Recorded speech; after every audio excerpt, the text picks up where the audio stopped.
Akhirnya keberadaan Eyang Subur yang selama ini dianggap sebagai orang pintar dimentahkan oleh Fatwa Majelis Ulama Indonesia. Setelah melakukan investigasi selama 2 minggu, kemarin MUI resmi mengeluarkan 2 fatwa yang menyebutkan jika adanya penyimpangan akidah dan syariat Islam kepada Eyang Subur. Penyimpangan syariat Islam yaitu dalam praktik keagamaan yang bertentangan dari pokok-pokok syariat dengan menikahi 4 wanita dalam waktu bersamaan.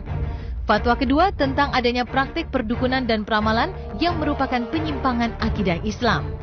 Maka dapat disimpulkan hari ini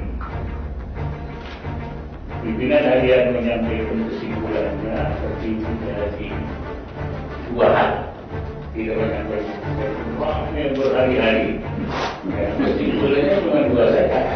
Yang pertama, ini ditemukan praktek keagamaan yang bertentangan dari pokok-pokok syariat oleh saudara Subur dengan menikahi wanita lebih dari 4 orang dalam waktu yang berbeda. Yang kedua, ditemukan adanya praktek perdukunan dan peramalan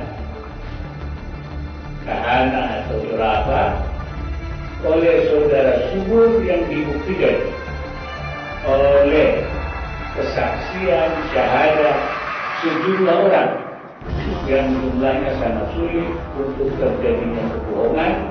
Berdasarkan semua tersebut, maka Majelis Ulama Indonesia menyimpulkan bahwa saudara Subur telah melakukan penyimpangan akidah dan syariat Islam. Subur ini tidak melakukan perintah agama karena tidak tahu. Tidak melakukan perintah agama karena tidak tahu. Misalnya kita tanya tentang salat, dia tidak tahu salat. Nah.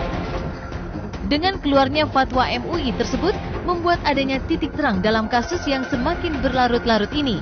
Namun sekelimitanya sempat menyeruak dalam konferensi pers yang dilakukan oleh MUI kemarin. Apakah yang dilakukan oleh Eyang Subur selama ini adalah aliran sesat? Bagaimana MUI menyikapi hal ini?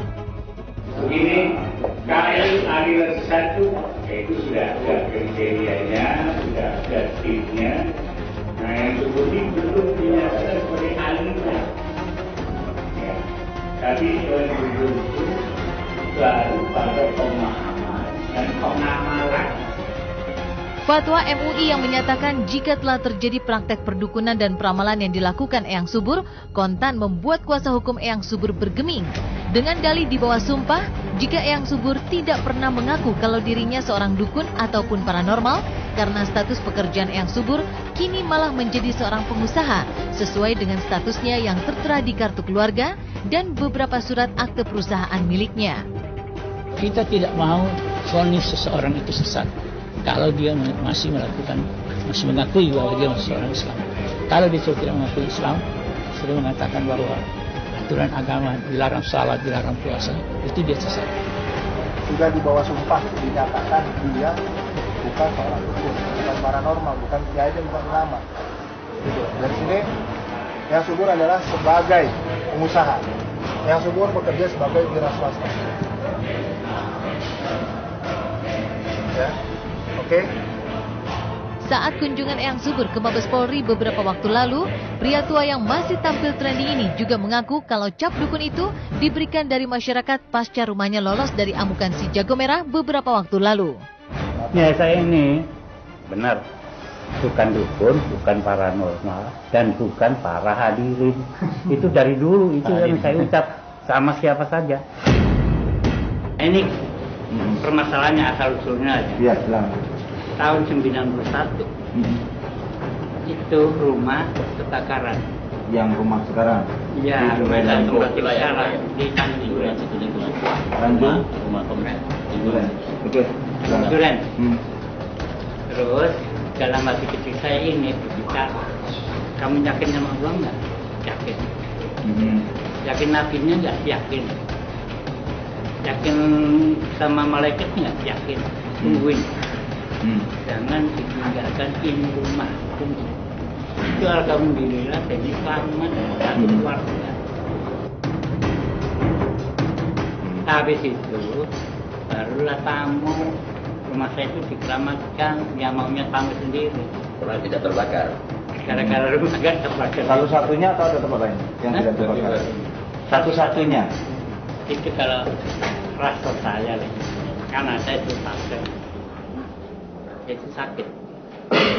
Nah saya kalau di sini habis mati harus rumah. Sebab dalam hati kecil saya menyatakan ini bisa sembuh habis mati ke rumah. Diobatin. Nah, itu ngobatin pur, bukan saya yang bikin.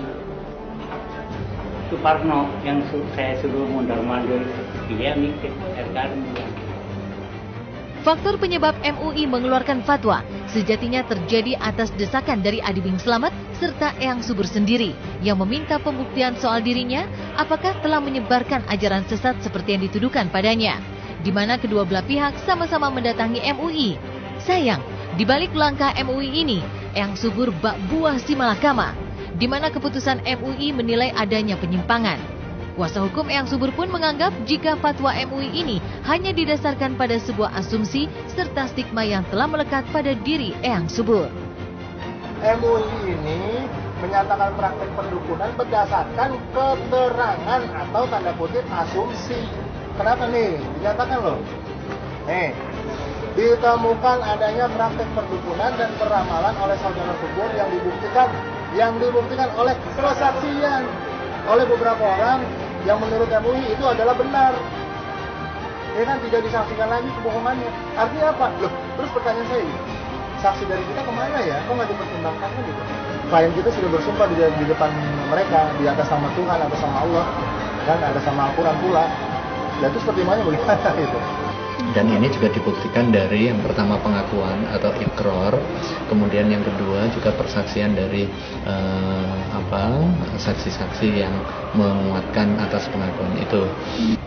Pasca MUI mengeluarkan fatwanya, dapat dipastikan pro kontra akan dialamatkan pada MUI.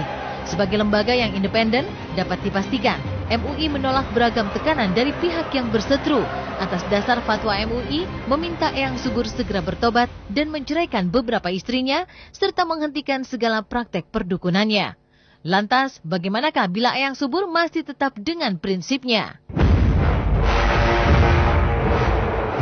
Atas dasar itu, MUI meminta saudara Subur untuk bertobat dengan cara satu, melepaskan wanita yang selama ini berkedudukan sebagai istri kelima dan seterusnya.